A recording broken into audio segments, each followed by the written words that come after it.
Hello, everyone, and welcome to another episode of Ask a Creative. Today we have the gorgeous Shana Roberts with us. Welcome. Hi, it's great to be here. I'm really excited I'm always excited, but I'm very excited to talk to you because we haven't spoken before about your journey, and I really want to learn more about you. Have you always wanted to be this amazing creative person? I have, but in different ways. I found that I've always been the creative person non traditionally.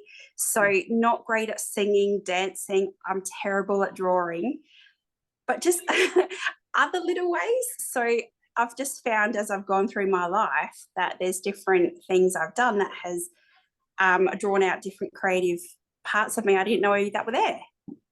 That's amazing. And with this author journey that you're going on, has that always kind of been a little bit there? I think so. To me, I've always loved writing, and especially with my job as a teacher, that's kind of nurtured that part of it.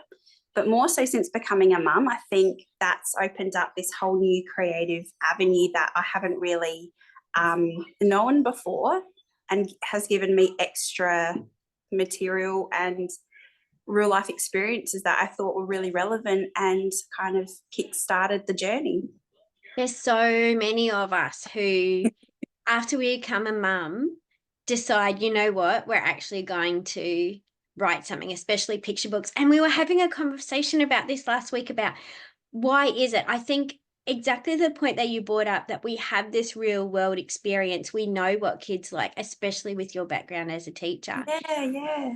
But also, I think it's a little bit about holding on to a little part of us that's not a mum, like that creative part of us that's doing something just for ourselves in a way that's not selfish because we're giving to kids and it's all about literacy. How has that kind of influenced what you're writing, your education background, being a mum?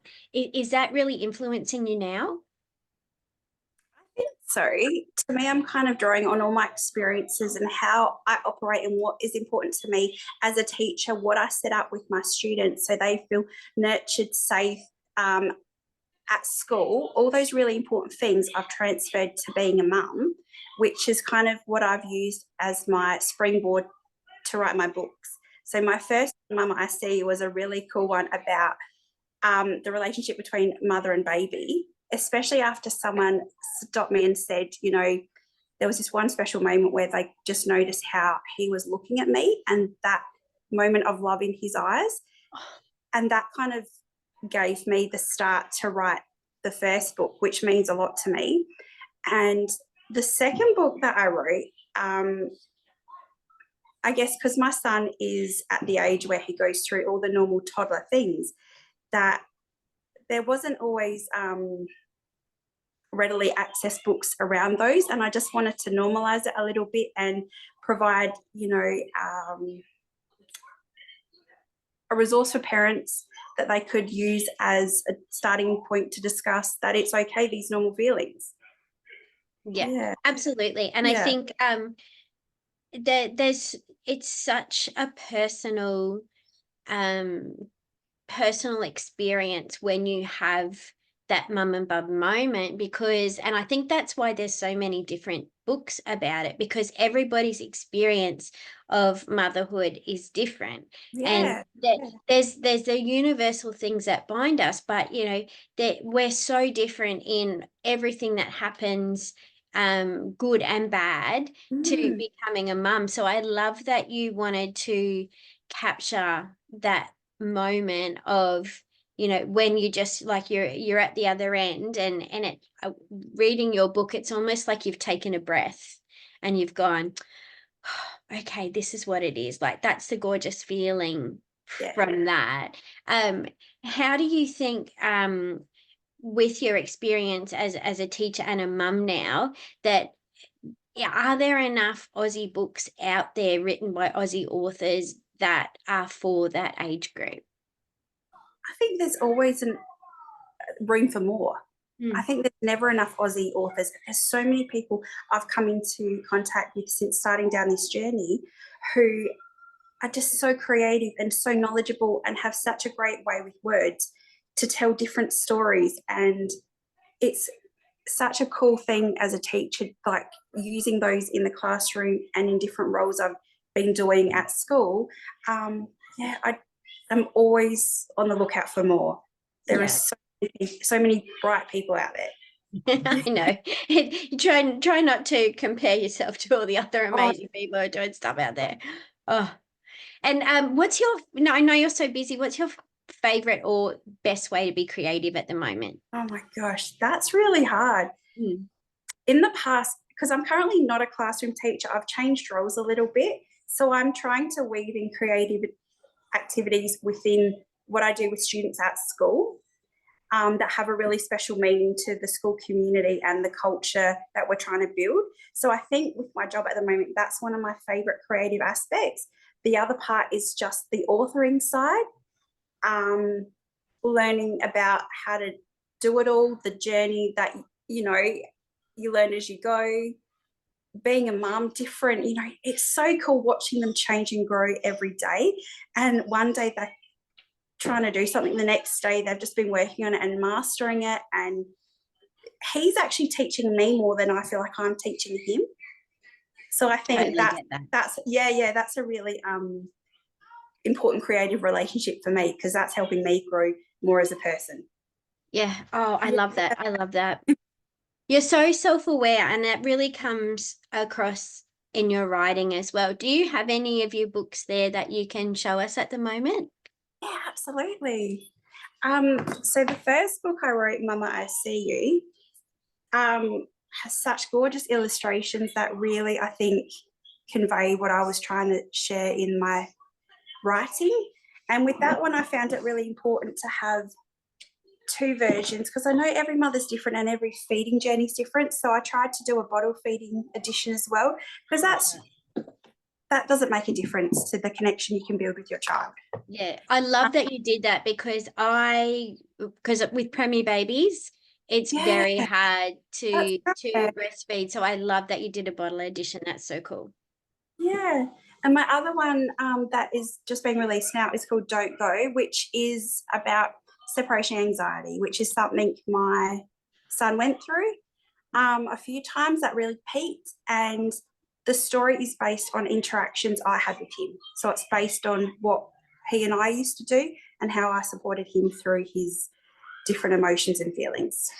Awesome. That's so good. And do you find that the feedback that you're getting from parents is like positive, that these are becoming really useful tools for them? Yeah, especially with Don't Go, because I find being a teacher, the language I've used, and so let me try that again. The language I've used in the books is more simple. I don't want to make it too complicated to sell the story. I find kids understand things a bit easier when the language is just simpler and conveys the meaning that way. I've had really good feedback with both books, but especially Don't Go, how it's a really important issue for kids to go through, but it's told in a fun way, especially using the main characters as koalas. So little Joey and his mum. And they are so cute. Thank you. Oh, the illustrator, Nina, she did an amazing job.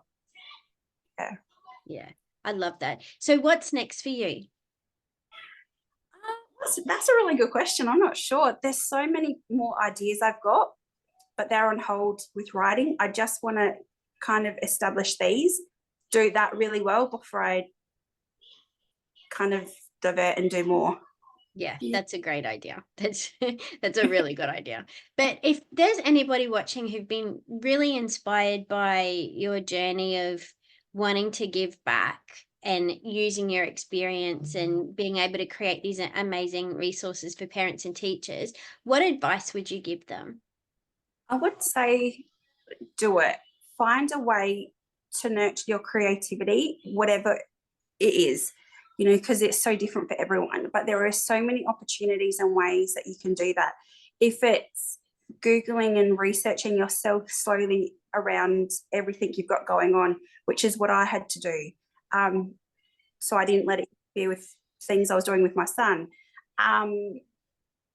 Yeah, just building your own knowledge, self-learning, I think is a really big motivator for me. That's a great way people can learn. Asking people, going to libraries, just anything you can do to try and build up your knowledge to help you get where you want to go. Oh, that's such great advice. That's amazing. Now, if people have been inspired by listening to you and want to get in contact with you to get a copy of your books or to ask you questions, what's the best way that they can get in contact with you? The best way they could do that is through my website, which I will send through to you. Awesome. All the books are linked on there. It's got my email address where they can always reach out and send a message if they have any questions or would like any help with anything. Oh, that's so great. Thank you so much for taking the time to talk to me today. I'm sure everyone watching has just learnt so much and everyone listening on the podcast. And I'm really excited to see you kind of blossom, and you're just got like every time a new book comes out, you've learnt something new, and it's going to be exciting to see what comes next. So thank you so much. No worries. I really appreciate this time and it was been amazing chatting to you. Thanks so much. And if you would like to get in contact with Shanna, I'm going to put her details in the comments. Make sure you reach out to her, and we will see you on another episode of Ask a Creative.